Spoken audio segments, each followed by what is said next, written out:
কর্মচারী, অথচ ওই দুনিয়াদারের কোনো অস্তিত্বই নাই। আর শাহ আমানত রাহমাতুল্লাহ আলাইহির নাম বিধর্মীরা পর্যন্ত শ্রদ্ধার সাথে স্মরণ করে। এটা টাকার বাহাদুরিতে হয় নাই, জ্ঞানের আলো ইলমের বরকতেই হয়েছে। আজ গোটা দুনিয়ার শিক্ষিত মানুষ ডাক্তার জাকির নায়েকরে চিনে, জানে, সম্মান করে, ভক্তি শ্রদ্ধা করে টাকার কারণে না, একমাত্র তার জ্ঞান, তার আদর্শ। আরে আদর্শই বড় দামি এক সম্পদ। টাকাওয়ালার টাকা আছে, সম্মান আছে, টাকা নাই, সম্মান নাই। ক্ষমতাওয়ালার ক্ষমতা ছিল, সম্মান ছিল, ক্ষমতা নাই, সম্মানও নাই।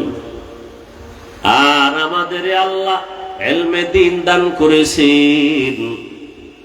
করোনার মতো ভয়ঙ্কর হালাতের মধ্যেও আমাদের মাদ্রাসাগুলো বন্ধ হয় নাই। ইলমেরা এজাজ করদান বেহিসাব, ইলমেরা এজাজ করদান বেহিসাব, খলকেরা দাদান জওয়াবে বাসওয়াব। আমরা আগেও যেমন ছিলাম এখনো আছি।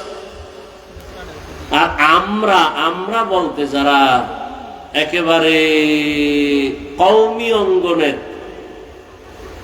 আমরা তো আরো মানুষের নজরে একটু একটা পাশে আমরা বসে আছি। কারণ এখানে পড়লে সরকারি সার্টিফিকেট নাই, চাকরি নাই, কত অজুহাত আমাদের উপরে, কত অভিযোগ। কওমিতে পড়লে চাকরি পাওয়া যায় না, কত কথা। কিন্তু আমাদের মতো মুকুটহীন সম্রাট এ জমিনে আর কেউ নেই।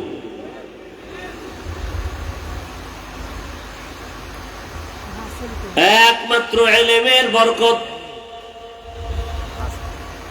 মহামারী করোনা, স্কুল কলেজ বন্ধ, সব বন্ধ হয়ে গেল, আলিয়া মাদ্রাসাও বন্ধ। কিন্তু যেই কওমি মাদ্রাসায় সরকারের একটা টাকাও কোনো বরাদ্দ নাই, মহামারী করোনার ভেতরও সে মাদ্রাসা বন্ধ হয় নাই। 10 বছর আগের এমপি সাহেব কইতো দোয়া চাই, নতুন এমপি এও দোয়া চাই।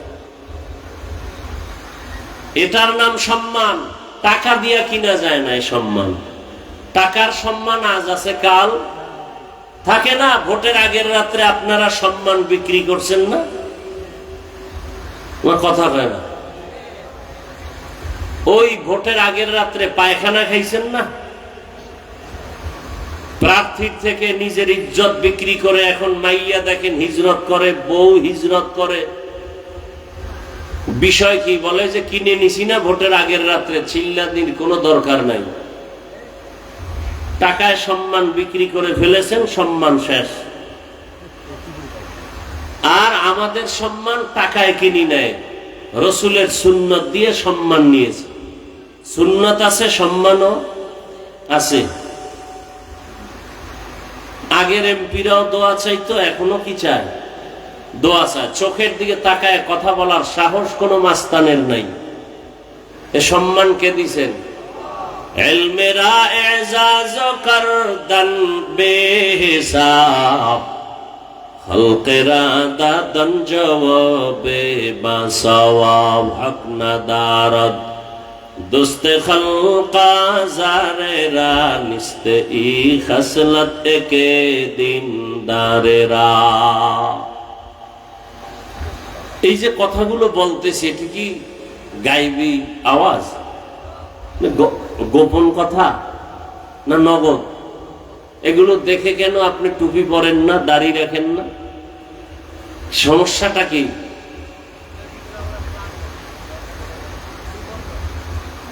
আখিরাতের চিন্তা নাই, মরণের ভয় নাই। এ কারণে আপনি মুসলমান, আমিও মুসলমান। আপনার আমার আল্লাহ এক, নবী এক, কোরআন এক, কাবা এক, ধর্ম এক, কালেমা এক।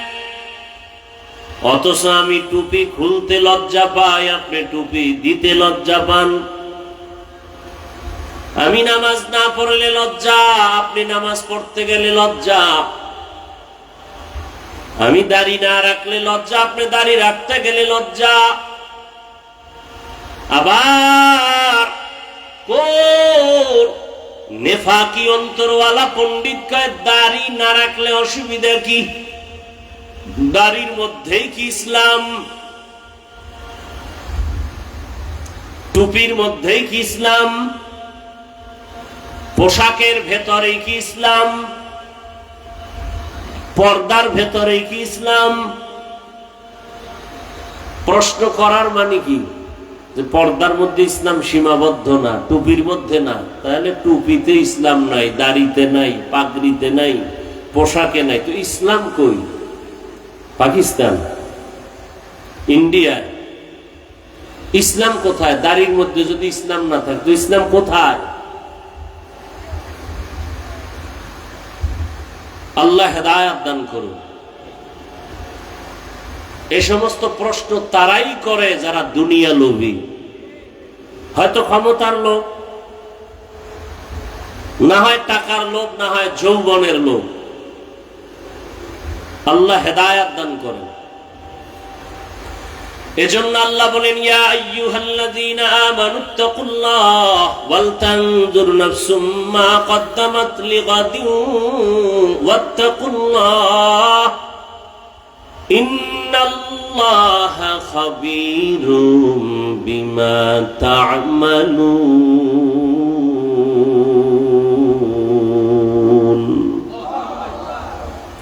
আল্লাহ তাআলা বলেন, তোমার এই জীবন কিচ্ছু না, সামনে তোমার অনন্তকাল যে একটা জীবন আসবে, যার শুরু আছে শেষ নাই। ওই জীবনে যেতেই হবে, পালায়া থাকার কোনো সুযোগ। মরণ থেকে যতই পালাও, মরণ তোমায় নিবে ঘিরি। যদিও সুদূর আকাশ পানে লুকাও, সেথায় লাগিয়ে সিঁড়ি। নদী পথে নৌকা চালাও ও মাঝি ভাই, বেলা ডোবার আগে আমি ওপার উঠতে চাই। ডুবে গেলে বেলারে আর উঠে না, ভেঙ্গে গেলে মেলারে আর জমে না। এরে আল্লাহর বান্দা, পর্দার আড়ালের মা বোনেরা, ও যুবক বাবারা, বৃদ্ধ বাবাজি, আমরা টাকা পাওয়ার লোভে, খানার লোভে টুপি পরি নাই, বরং জেনে শুনে টুপি পরছে। টুপির কারণে বিপদ, দাড়ির কারণে বিপদ। এরপরও কেন টুপি ফালাই না, দাড়ি ফালাই না?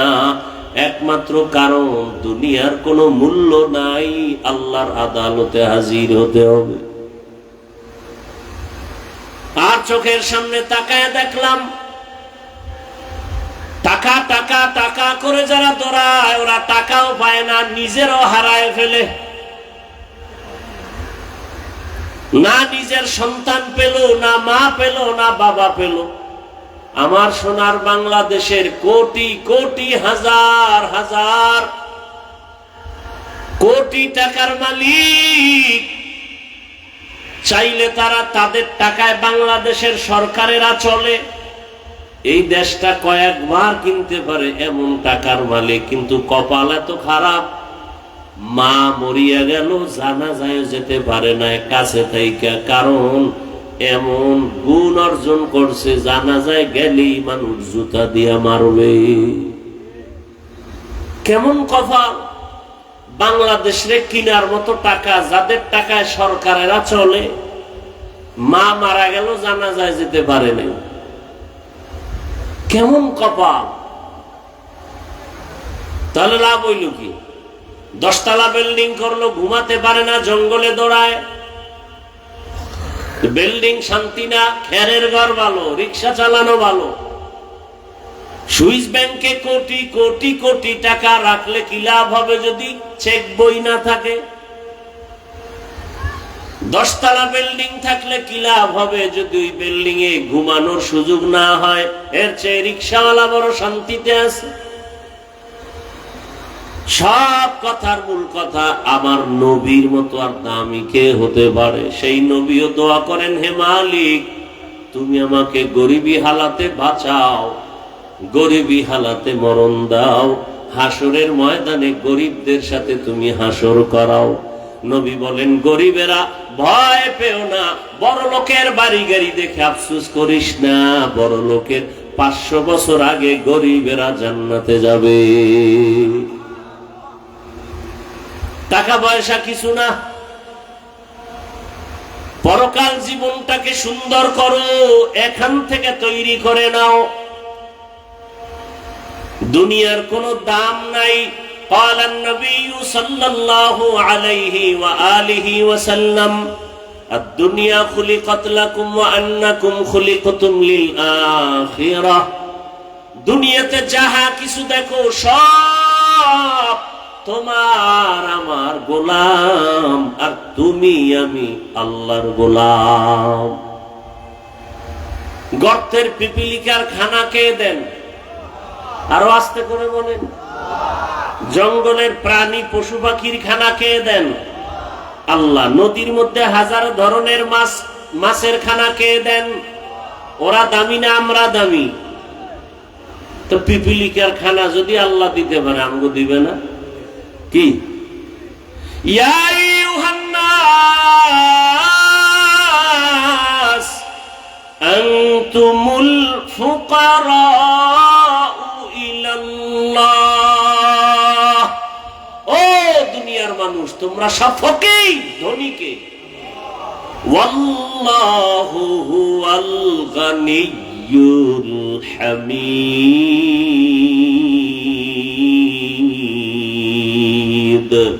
गर तवक्कुल मीकुनी हर सुबह शाम, मेरा सानद रिज़्क़ तू अज़ला मकाम। জঙ্গলের হাজারো প্রাণীর খানা যে আল্লাহ দেন। উড়ন্ত পাখি সকাল বেলা উড়তে থাকে খোলা আকাশে, উড়ে উড়ে পেট ভরে বাচ্চার খানা নিয়ে সন্ধ্যাবেলা বাসায় হাজির। কে খাওয়ায়? আল্লাহ। ওদের খানা দিলে আমাকে দিবেন, এটাই তো বাস্তব। কিন্তু আমরা খানায় কেন কষ্ট পাই? পিপিলিকার খানায় কষ্ট নাই, গরুর খানায় কষ্ট নাই। গরু যদি মাঝে মাঝে কষ্ট পায়, ওর নিজের দোষে না, নিমক হারাম মানুষের দোষে। মানুষের অপরাধের কারণে গরু কষ্ট পায়, আপনার আমার অপরাধের কারণে আমরা খানায় কষ্ট পাই। পিপিলিকা পায় না কেন? আল্লাহ ওদেরকে যে ডিউটি দিয়া পাঠাইছেন, সে ডিউটি পালন করে, গাদ্দারি করে না। আর আমরা মানুষের আল্লাহ যে কাজের জন্য বানাইছেন, ও কাজ আমরা করি না। মানুষকে দেখাবার জন্য নামাজ পড়ি। যদি আল্লাহর জন্যই নামাজ আদায় করতাম, তাহলে নামাজ পড়িয়া কেউ সুদের টাকায় ব্যবসা লাগাইতে পারত না। কত নামাজি নামাজ পড়ে সুদের টাকায় ব্যবসা করে, অথচ সুদের সাথে যারা জড়িত 24টা ঘন্টা তার আপন মায়ের সাথে জেনার গুনাহ। কত বড় কুলাঙ্গা! জীবনে যতটা মোনাজাত দিবে, সুদের খাতায় নাম থাকা অবস্থা একটা মোনাজাত কবুল হবে না। নামি দেবী 5-7টা সুদখোরের নাম লেখা ধান খেতে রাখলে জীবনে পোকা হইব না সুদখোরের ভয়ে। কেমন সান কফাইলে বেঈমান। ইয়া আইয়ুহাল্লাযীনা আমানুত্তাকুল্লাহ ওয়া যারু মা বাকিয়া মিনার রিবা ইন কুনতুম মুমিনিন فإن لم تفعلوا فأذنوا بحرب من الله ورسوله। আল্লাহ ব্যবসাকে হালাল করেছেন, সুদ হারাম করেছেন। বড় কঠিন। বলারও মানুষ নাই, শোনারও মানুষ নাই, বিরোধিতা করার মানুষের অভাব নাই। কি আগামী জুমায় যদি এই বয়ানগুলো একটু কেউ মসজিদে শুরু করে, মাগরিবের সূর্য ডুবার পরে দেখবে গাইবি আওয়াজ। কি আওয়াজ? ইমাম সাহেব 1 মাসের ছুটি কেন? শিয়ালের হাতে মুরগি আমানত। শিয়ালের হাতে মুরগি দিলে যা হয়, সুদখোরের হাতে মাদ্রাসা মসজিদের চাবি দিলে তাই হয়। দিছে কে? জিবরাইল। কথা বলেন না কেন? 24 ঘন্টা যে মায়ের সাথে জিনার গুনাহ, সে মসজিদ মাদ্রাসার দায়িত্বে আসে কিভাবে? তো ঠাডা বইরা মরা দরকার। হুজুর টুজুর সুদ্দা ঠাডা পড়ে না কেন?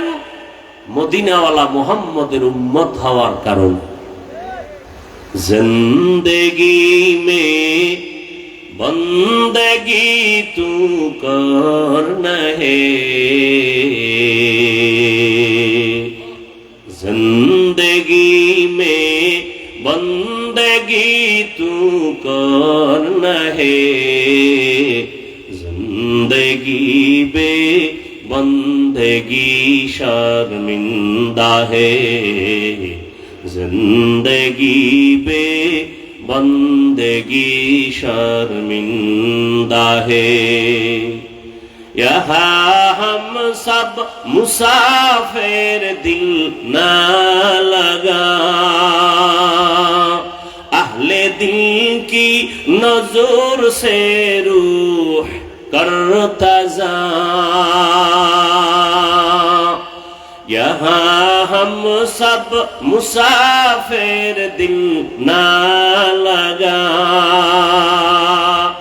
अहले दिल की नजर से रूह करता जा।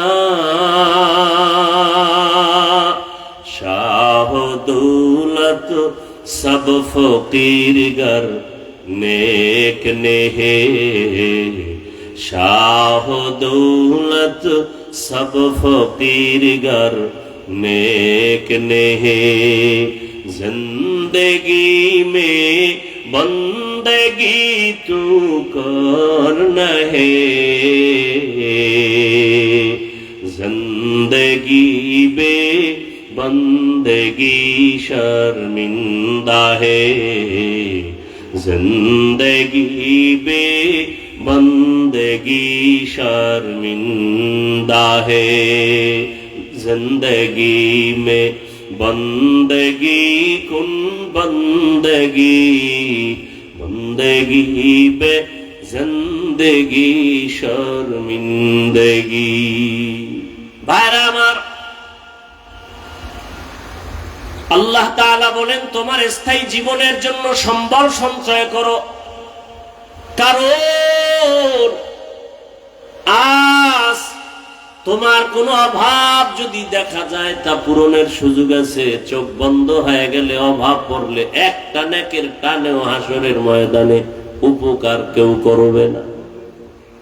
হাদিসে পাকে রাসূল বলেন, কিয়ামতের ময়দানে একজন আল্লাহর বান্দার আমলনামা ওজন করার পরে দেখা যাবে কোন নেক আমল আছে অনেক, কিন্তু জান্নাত পাওয়ার মতো বান্দার একটা নেকের বড় অভাব আছে। একটা নেক আমল হলেই তার নেকের পাল্লাটা ভারী হয়ে যাবে, কিন্তু এই একটা নেকের বড় অভাব। আল্লাহ অর্ডার করবে, যাও হাসরের মাঠে ঘুরে ঘুরে দেখো আজ তোমাকে একটা নেক দিয়া কে সহযোগিতা করবে। দেখো এক নেকের অভাব, একটা নেকের অভাবে যাও, ছেলের কাছে যাও, মেয়ের কাছে যাও, গিয়ে বলবে, বাবায় ও সন্তান আমার একটা নেক দাও। সন্তান বলে, আমার বাবা ছাড়া দুনিয়াতে আসি না, তবে তুমি যে আমার বাবা আমি বিশ্বাস করি না। স্ত্রী অস্বীকার করবে। আল্লাহর বান্দা বড় নিরুপায় হয়ে যাবে। হাসরের ময়দান বড় কঠিন। সমস্ত মানুষ, উলঙ্গ নারী পুরুষ একত্রে হাসরের মাঠে দাঁড়াবে। এই জমিনটাই হবে হাসরের মাঠ। আর বাইতুল মাকদিস প্রথম কিবলা হবে, আল্লাহর বিচারালয়, আদালত, স্টেজ হবে ওখানে। সব মানুষ উলঙ্গ দাঁড়াবে। আল্লাহর বান্দা একটা নেকের অভাব পূরণের জন্য ঘুরতে থাকবে, কে একটা নেক দিয়ে সহযোগিতা করবে। যখন দেখবে ছেলেও দেয় না মেয়েও দেয় না, তখন বান্দা নিরুপায় হয় কান্না করবে, আল্লাহর আদালতে যাবে কথা বলার জন্য যে আমার কপাল খারাপ, একটা নেক দিয়ে কেউ সহযোগিতা করে না। হঠাৎ তাকায় দেখবি রহমতের নবী বলেন একটা বুড়া মানুষ হাসরের মাঠের এক কর্নারে বসে কান্না করে, ডাক দিয়ে কয় ভাই দাঁড়াও, তুমি হাসরের মাঠে কি খুঁজো বলো। বলে আমার একটা নেকের টান, এক নেকের অভাবে আমি জান্নাতে যেতে পারি না। কয় নেকের অভাব? এক নেকের অভাব। একটুখানি নেকের তরে রোজ হাসরের মাঠেতে বাবা ঘুরবে ছেলের পিছে, ছেলে বাবার আগেতে। আহাতে মন কঠিন দিনেতে নামাজ তোমায় ভুলবে না, ঠিক মতো পড়লে নামাজ জান্নাত তোমার ঠিকানা। আমার প্রাণের ভাই বোনেরা জলদি করে উঠে যাও, ওযু করে তাড়াতাড়ি নামাজ পড়তে লেগে যাও। আহা নবী বেনামাজির শাফাআত করিবেন না, ঠিক মতো পড়িলে নামাজ জান্নাত তোমার ঠিকানা। ঘুমের চেয়ে নামাজ ভালো আর তুমি ঘুমাইও না, ঠিক মতো পড়িলে নামাজ জান্নাত তোমার ঠিকানা। এক নেকের অভাব। এরে আমার কলিজার যুবক, তোমার মতো যুবক স্কুলে পড়ে নামাজ পড়ে, তুমি পারো না কেন? হুজুর হইতে বলি নাই, হুজুর বাপ, সব হুজুর বাপ। খালি হুজুরদের উপরে আঙ্গুল তুলো আর বলো হুজুর হওয়া যাবে না, তোমার হতে কয়েকে। কিন্তু তোমার লাইনে, জেনারেল লাইনের পড়ুয়া কত সন্তান ঢাকা কলেজে পড়ে, মাথায় পাগড়ি, বড় দাড়ি, বড় জামা, তুমি পারো না কেন? কি বানায় বলতেছি? কত র্যাব, আর্মি, পুলিশ, বিডিআর এর চাকুরি করে, 5 ওয়াক্ত নামাজ পড়ে, দাড়িওয়ালা, 1 টাকাও হারাম খায় না, অভাব নাই, তুমি পারো না কেন? তোমার মতো যুবক রাস্তায় গাড়ি চালায়, নামাজ পড়ে, তুমি কেন পারো না? আসলেই তোমার কপালে কারো বরদোয়া লাগছে, না হয় এত কপাল করতে পারে না। এরে আল্লাহর বান্দা, বুড়া ডাক দিয়ে বলবে তুমি হাসরের মাঠে কি খুঁজো? বলে একটা নেক খুঁজি। নেক পাও নাই? না, মেয়েও দেয় না, ছেলেও দিবে দূরের কথা, স্বীকারই করে না যে আমার ছেলে। ইয়াউমা ইয়াফিরুল মারউ মিন আখিহি ওয়া উম্মিহি ওয়া আবিহি ওয়া সাহিবাতিহি ওয়া বানিহি। বড় কঠিন হালাত। ওই বুড়া বলবে ভাইজান আমার আমল নামায় তেমন কোন নেক নাই, তবে একটা নেক আছে। কয়টা নেক? মাত্র একটা নেক আছে, তবে এক নেক দিয়া আমি জান্নাত পাবো না। তবে আজ এই বিপদে তোমারে আমি একটা নেক দিয়ে দেই, অন্তত তুমি জান্নাতে যাও। আমার তো নেক একটা দিয়ে জান্নাত পাবো না, আমি তো এমনি যাবো জাহান্নামে। তাহলে তুমি জান্নাতে যাও, তো একটু তৃপ্তি পাইলাম যে আমার এক ভাই জান্নাতে গেল। নেকটা পাইয়া খুশি, আল্লাহর আদালতে হাজির। আল্লাহকে বলবেন হে মালিক, নেক পেয়ে গেছি, দিছে কে? ছেলে না, মেয়ে না, ভাই না, কে? বলে এক আল্লাহ, আপনার বান্দা বুড়া মানুষ। ফেরেশতারা হাজির করো। হাজির করার পরে বলবে তুমি এই বান্দারে নেক দিছনি? বলে হ্যাঁ। কয়টা? কয় একটা। আছে কয়টা? একটাই আছে। দিছো কেন? আজকে এই নেকের বড় মূল্য। বলে আল্লাহ আমার এক নেক দিয়া জান্নাত পাবো না, এ কারণে তাকে দিলাম যে আমার ভাই জান্নাতে যাক, আমি একটু অন্তর দিয়ে তৃপ্তি পাবো যে একটু উপকার করলাম। আল্লাহ কয় তুই যদি বান্দা এক ভাইয়ের উপকার মায়া দেখায় যদি একটা নেক দাও, আমি আল্লাহর মায়া কি কয় আমি আল্লাহ তো রহিম নামের দরজা খুলে রাখছি, আজ আমি আল্লাহর দয়া দিয়া তোমাকেও জান্নাত দিয়া দিলাম। ইয়া ইলাহি মুঝসে মুঝকো दूर कर, ताके देखो मुझ में तुझको एक नजर। या इलाही तू मेरा माबूद है, या इलाही तू मेरा माशूक है। পর্দার আড়ালের মা বোনেরা, আপনারা যদিও নবী না, নবীদের মায়ের মতোই আপনাদের এত দাম। হাফেজে কোরআনের মায়ের মতো আপনারা মা, আপনাদের এত সম্মান। আল্লাহ সন্তান দান করেছেন। আপনার মতো কত মা এই অঞ্চলে আছে, এই এলাকায় আছে, পর্দা করে নামাজ পড়ে নাই? ভিন্ন মা বোনেরা যারা মার্কেটে দৌড়ান, স্বামীর মালগুলো খেয়ানত করেন, আল্লাহর আদালতে কি নিয়ে দাঁড়াবেন? এখনো সময় আছে, তওবা করে। আপনার মতো কত নারী নামাজ পড়ে, পর্দা করে, আপনি পারেন না কেন? আল্লাহর কাছে তওবা করেন, আর বেপর্দায় চলবেন না, নামাজ ছাড়বেন না। একটা সন্তানকে আদর্শবান ডাক্তার, ইঞ্জিনিয়ার, প্রফেসর বানায় যাবেন। সন্তানটা ডাক্তার হবে, কোরআন পড়বে, আজান হলে নামাজে যাবে, তেলাওয়াত করে মা বাবার জন্য দোয়া করবে। এরে আম্মা জান, সন্তান এক সময় অন্তর দিয়া গর্ব করবে আর বলবে, আমার মা বাবা বড় ভালো ছিল, কোনদিন মোবাইলে সময় নষ্ট করে নাই। আমার মা বাবা আমাকে নামাজের জন্য ডাকতো, রোজার জন্য দাওয়াত দিত। আমার মা বাবার আদর্শ এত ভালো, কোনদিন আম্মাকে দেখি নাই বাবার সাথে তর্কে জড়াইতে। আমার বাবাকেও দেখি নাই আমার মায়ের সাথে তর্কে জড়াইতে। আমার মা বাবার আদর্শের কারণে আমি ভালো হয়েছি। সন্তান গর্ব করে মা বাবার জন্য দোয়া করবে।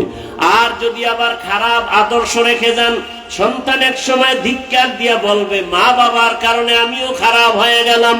আমার মা কোনদিন বাবার সাথে ভালো আচরণ করে নাই, বাবাও মায়ের সাথে ভালো আচরণ করে নাই। সারাদিন রাত মোবাইল নিয়ে পড়ে থাকতো। ওই মা কোনদিন নামাজের কথা বলে নাই, নিজেও নামাজ পড়ে নাই। আমার মা বাবা যদি ভালো হইতো, আমিও হইতাম। ওই মা বাবার উপরে ধিক্কার জানাবে। অতএব এখনো তওবার সময় আছে। আল্লাহকে মনে মনে বলেন, আর বেপর্দায় চলবেন না, আর স্বামীর মাল খেয়ানত করবেন না, নামাজ ছাড়বেন না। ও যুবক বাবারা, আল্লাহর কাছে তওবা করো। মরিয়া গেল আর দাড়ি কাটবা না, নামাজ ছাড়বা না, বেপর্দায় চলবা না। মা বাবার দোয়া, শিক্ষকের দোয়া, উলামায়ে কেরামের দোয়া, পরামর্শ নিয়ে নবীর আদর্শ মেনে চলবো। শুধু একটা কথা অন্তরকে বুঝাইও, আমার মতো যুবক যদি জেনারেল লাইনে থাকিয়া নামাজ পড়ে, ব্যবসা করে, নামাজ পড়ে, চাকরি করে, আমি পারবো না কেন? শয়তানের ধোকায় পড়ে, নফসের ধোকায় তো দাড়ি কম কাটলা না রে বাবা, বেপরদায় কম আড্ডা দিলা না, মোবাইল নিয়ে গুনাহ তো সারা রাত কম করলা না, আর কত ঘুমের মধ্যেও তো কত মরণের খবর হয়ে যায়।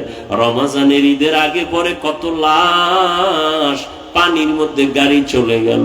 একটা ছোট বাচ্চা সাঁতার কেটে এসে বলে, আমার আম্মু পানির মধ্যে আটকায় গেছে, একটু বাঁচাও, আমি কাকে মা বলে ডাকবো?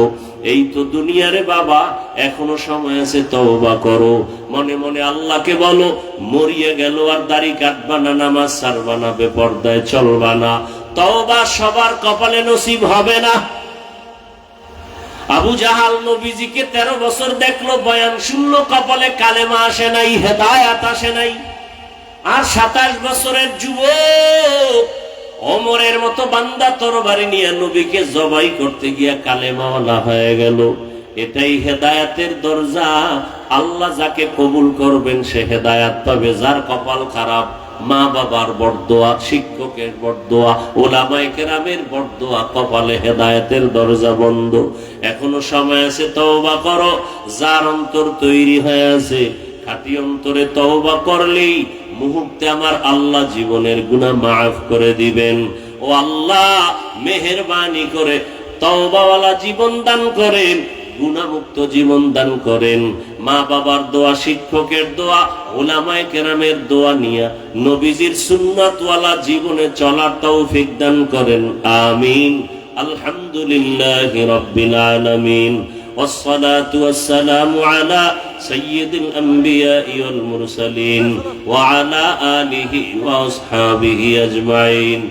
يا أرحم الراحمين يا أرحم الراحمين يا أرحم الراحمين. رب ارحمهما كما ربياني صغيرا. اللهم إنك عفو كريم تحب العفو فاعف عنا. اللهم إنا نسألك رضاك والجنة ونعوذ بك من سخطك والنار. اللهم إنا نعوذ بك من البرص والجنون والجذام وسيء الأسقام. اللهم إنا نسألك علما نافعا ورزقا واسعا وشفاء من كل داء. رب اشرح لي صدري ويسر لي أمري واحلل عقدة من لساني يفقه قولي. ربنا لا تزغ قلوبنا بعد إذ هديتنا وهب لنا من لدنك رحمة إنك أنت الوهاب. ও দয়ার মালিক, গুনাহের বোঝা নিয়ে আপনার দরওয়াজায় হাজির হয়েছি। আয় আল্লাহ, ইলমে দ্বীনের এই বাগান, বেহেশতের বাগান, আয় আল্লাহ, গভীর রাত, দুনিয়ার সব বাড়িওয়ালার দরজাগুলো বন্ধ হয়ে গেছে, আপনার রহমতের দরজা খোলা। গুনার বোঝা নিয়ে হাজির হয়েছি তওবার নিয়তে। নফসের ধোকায় পড়ে কত গুনাহ করে ফেলেছি। গুনাহের দিকে নজর করে দেখি আমার মতো জাহান্নামের আসামি আর কেউ নাই। গুনাহের কারণে দিলটা পাথর, চোখে পানিও নাই। গুনাহের কারণে আমার হাত না পাক, আমার চোখ না পাক, আমার জিহ্বা না পাক, অন্তর না পাক। তওবার নিয়ত করেছি আর গুনাহ করব না রে মালিক। মেহেরবানি করে জীবনের সব গুনাহগুলো মাফ করে দেন আল্লাহ। আয় আল্লাহ, তওবাওয়ালা জীবন দান করেন, নবীজির সুন্নাতওয়ালা জিন্দেগি দান করেন। মাহফিল কবুল করে নেন, আয়োজনকারী সহযোগিতাকারীদের, দান সদকাকারীদের কবুল করে নেন। মাদ্রাসা মসজিদ কবুল করে নেন, আসাতেজায়ে কেরাম তালিবুল ইলমদের কবুল করে আমানতদার, বিনয়ী, মুখলেস বানায়া দেন। আয় আল্লাহ, এলাকাবাসীকে কবুল করে নেন, মুহিব্বিন মুতাআল্লিকিনদের কবুল করে নেন। আয় আল্লাহ, মুখালিফের মুওয়াফিক বানায়া দেন, ইজ্জতের জীবন দান করেন, সারা দুনিয়াবাসীকে মাফ করে দেন। আয় আল্লাহ, যুদ্ধরত অবস্থা থেকে স্বাভাবিক জীবনে সবাইকে ফিরায়া দেন। প্রবাসে যারা আছে, ব্যবসা চাকরি করে বরকত বাড়ায় দেন, হেফাজত করেন। বাংলাদেশ শান্তির দেশ বানায় দেন। দেশের জন্য দিন রক্ষায় যারা জীবন দিল তাদের মাফ করে দেন। এখনো যারা চেষ্টা করে কবুল করে নেন। বাতিলের মোকাবেলায় বিজয় দান করেন। বাতিলকে বাতিলের দ্বারা দমন করে দেন। বাতিলকে বাতিলের দ্বারা দমন করে দেন। বাতিলের নেফাকি জাহের করে মুমিনের ঈমান আমল হেফাজতের ব্যবস্থা করে দেন। আয় আল্লাহ, ঈমান আমলের শক্তি বাড়ায় দেন, উলামায়ে আহলে হকের বিজয় দান করেন। আয় আল্লাহ, আপনার খাস ওলিদের বন্ধু বানায় দেন, সুন্নাতওয়ালা ইজ্জতের জীবন দান করেন। নবীজির রওজা মুবারক বাইতুল্লাহ জিয়ারতের জন্য বারবার কবুল করেন। আমাদের জানমাল আহাল পরিবার হেফাজত করেন। চলার পথে ইজ্জতের সাথে হেফাজত করেন। আওয়াজে কথায় রুহানিয়াতে স্পষ্টতা রব বাড়ায় দেন। সামিঈন নাজিরিনদের অন্তরে ইজ্জত মুহাব্বত রব বাড়ায় দেন। ওলামা তোলাবা উম্মতের অন্তরে ইজ্জত বাড়ায় দেন। আয় আল্লাহ, ইলম হিলম হিকমত আমলে বরকত বাড়ায় দেন। আদবওয়ালা বিনয়ী জিন্দেগি দান করেন। বেয়াদবি জিন্দেগি থেকে হেফাজত করেন আল্লাহ। মেহেরবানি করে আমাদের দিলের নেক আশা পূরণ করে দেন।